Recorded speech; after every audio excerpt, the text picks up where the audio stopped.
7 मई 2025 को 8:05 पर मेरे पास ट्वीट है तेलंगाना के मुख्यमंत्री रेवंत रेड्डी का। और इस ट्वीट में रेवंत रेड्डी ने भारत ने जो ऑपरेशन सिंदूर के जरिए पाकिस्तान में भारत की सेना ने जो तबाही मचाई थी, जो भारत की सेना ने आतंकवादियों के पूरे ठिकानों को निस्ते नाबूद किया था और पाकिस्तान को महज 25 मिनट में घुटनों पर लाकर खड़ा कर दिया था, उस ऑपरेशन के बाद रेवंत रेड्डी ने ट्वीट किया। इस ट्वीट में रेवंत रेड्डी क्या कहते हैं पहले मैं आपको पढ़ के सुनाता हूं। रेवंत रेड्डी कहते हैं कि as an Indian citizen first standing strongly with our arm forces the strike against, मेरी आप बात को सुनिए क्या कह रहे हैं Revanth Reddy. The strikes against terror factories in Pakistan and POK made us proud. Let us make this moment for a national solidarity and unity and all of us speak in one voice, जय हिंद। यानी कि 7 मई को जब भारत की सेना ने पाकिस्तान के खिलाफ ऑपरेशन सिंदूर किया और पूरे आतंकवादियों के ठिकानों को नष्ट कर दिया, बहावलपुर से लेकर तमाम इलाकों में 7 से 9 ठिकानों को नष्ट किया गया, उसके बाद रेवंत रेड्डी ने यह खुद ट्वीट किया था जिसमें उन्होंने बताया कि कैसे पाकिस्तान में जो टेरर की फैक्ट्रीज चल रही हैं, सेना ने जब उन्हें निस्ते-नाबूद किया तो हम गर्व से फूल गए। लेकिन मई के बाद 4 महीने ही बीते हैं, अभी मई, जून, जुलाई, अगस्त, सितंबर और अब अक्टूबर का महीना, नवंबर। इस 4 से 5 महीनों में रेवंत रेड्डी अचानक इतने कैसे बदल गए कि उन्होंने मई में क्या भारतीय सेना को लेकर कहा था भूल गए और अब जुबली हिल्स में जाकर हैदराबाद के वहां पर कह रहे हैं कि भारतीय सेना पाकिस्तान का कुछ नहीं कर पाई और पाकिस्तान ने हमारी पिटाई कर दी, इंडियंस की पिटाई कर दी, हम पाकिस्तान के धमाकों का जवाब नहीं दे पाए। लोगों ने इसे कहा कि ये तो रेवंत रेड्डी ने भारतीय सेना के खिलाफ बयान दे दिया, उन्होंने पाकिस्तान के समर्थन में बयान दे दिया। लेकिन मैं इस मसले पर नहीं जाना चाहता हूं क्योंकि मुझे यह ट्वीट याद था। उस दिन मैंने हर एक कांग्रेस नेताओं के ट्वीट देखे थे, कौन क्या कर रहा है। तो मुझे यह बात समझ में नहीं आई पहले तो कि आखिरकार रेवंत रेड्डी जो मई में दहाड़ रहे थे भारतीय सेना के शौर्य को लेकर, वो अक्टूबर नवंबर आने तक भारतीय सेना के खिलाफ क्यों बोल रहे हैं और क्यों पाकिस्तान के गीत गा रहे हैं, क्यों पाकिस्तान के समर्थन में पूरा अपना प्रोपेगेंडा रच रहे हैं। अब जब आप इस तस्वीर को देखेंगे तो आप देखिए कि अब रेवंत रेड्डी अकेले नहीं है। ऑपरेशन सिंदूर के बाद राहुल गांधी से लेकर प्रियंका, कांग्रेस अध्यक्ष खड़गे से लेकर पूरा कांग्रेसी कुनबा, पूरा विपक्ष एक साथ ये बोलता हुआ नजर आया है कि भारतीय सेना ने घुटने टेके हैं। संसद से लेकर सड़क तक इन्होंने नरेंद्र सरेंडर वाले पूरे अभियान को भी आगे बढ़ाया। अब ऐसा क्यों हुआ? 5 महीने में अचानक ये बदलाव क्यों आया? जब आपको इसकी कहानी पता चलेगी तब आपको समझ में आएगा कि वोट बैंक की राजनीति में और अपनी सत्ता को बचाने की जुगत में कांग्रेस पार्टी का एक एक नेता राष्ट्र विरोध में आकर खड़ा हो गया है। कांग्रेस पार्टी का एक एक नेता सेना के विरोध में आकर खड़ा हो गया है और आज दुश्मन मुल्क की बोली बोल रहा है। दरअसल सितंबर के महीने में अचानक पूरा गांधी परिवार वायनाड पहुंच जाता है।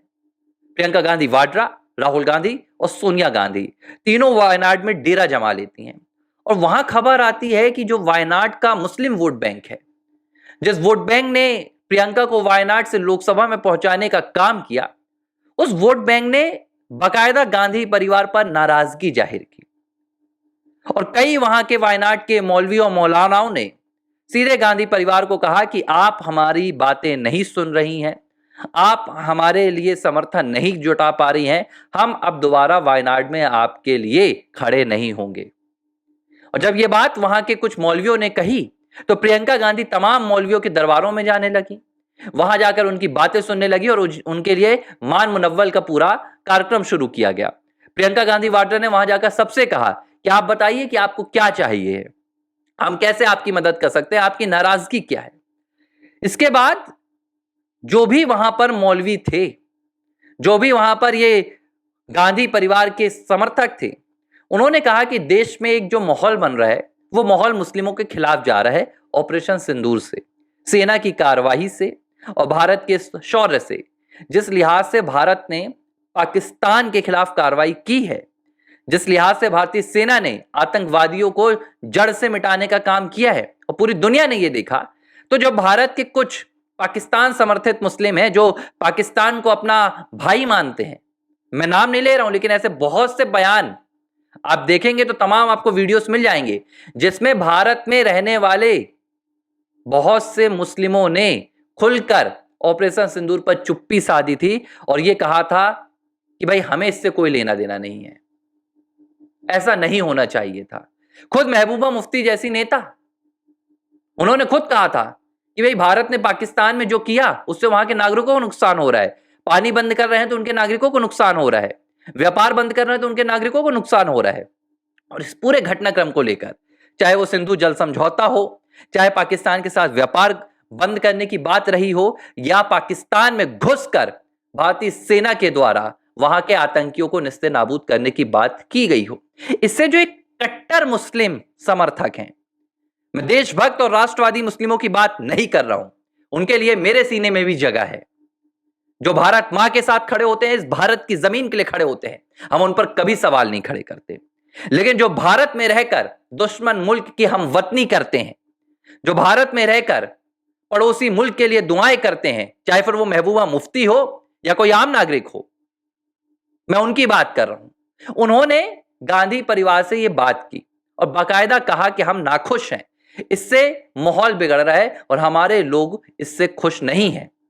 इसके बाद यह जो पूरा माहौल था सेना के खिलाफ पाकिस्तान को लेकर, इसमें जबरदस्त परिवर्तन देखने के लिए मिला और इसीलिए इस बात को साबित करने में कांग्रेस जुट गई कि पाकिस्तान के खिलाफ दरअसल कोई कार्रवाई ही नहीं हुई है, पाकिस्तान को दरअसल कोई नुकसान ही नहीं हुआ है, ताकि जो भारत में उनका प्यारा वोट बैंक है उसे नाराजगी ना हो कि आपके देश में रहते पाकिस्तान को नुकसान कैसा हो गया।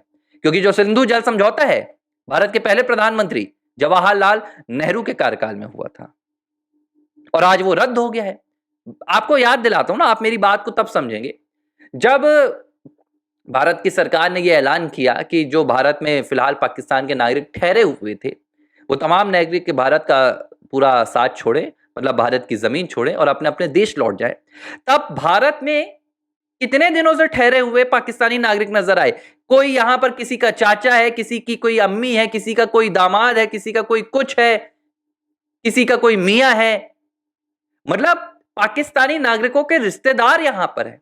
सवाल मेरा बहुत एक वाजिब है और इस सवाल को आप भी समझिए कि अगर मेरा एक भाई पाकिस्तान में है तो क्या मैं चाहूंगा कि भारत की सेना पाकिस्तान में तबाही मचा दे?